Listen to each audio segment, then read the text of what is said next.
ٹیلی vision کا دیکھنا کیسا ہے کہ آج پوری قوم جو ہے وہ نتیجہ دیکھنے کے لیے کہ کیا بنا سپریم کورٹ کے ٹورنامنٹ کا جو پرویز مشرف اور وکلاء کے درمیان اور سیاسی پارٹیز کے درمیان تھا، اس کے لیے تو ٹیلی ویژن دیکھنا لازم تھا نا حکومت پر کہ اپنی قسمت کا فیصلہ وہ سنیں.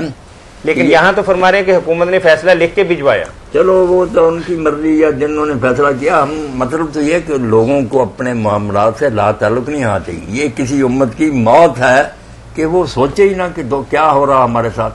اس لیے سوچنا، غور کرنا، اخبارات پڑھنے، تبصرے سننے، یہ فرض عین ہے ہر بندے کا. وہ انسان ہی نہیں جو یہ چیزیں نہیں پڑھتا.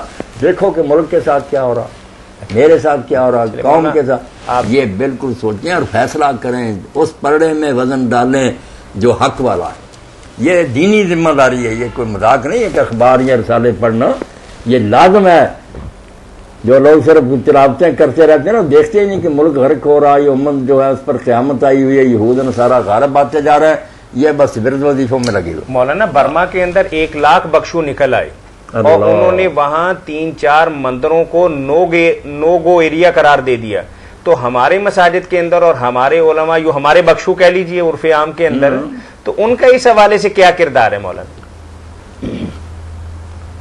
وہ سمجھتے ہیں کہ رویت حلال کمیٹی کا ممبر بنا دیا، امن کمیٹی کا کوئی نہ کوئی عہدہ دیتے ہیں، مراعات ملتی، تو وہ سمجھتے ہیں کہ کام پورا ہو. میں کہتا ہوں ابلیس کی مجلس شورا میں جو اقبال نے کہا، انہوں نے اپنی فتح کا اعلان کر دیا. بات وہی سچی ہے. اتنی آپ سے یہیں سے بات شروع کریں گے.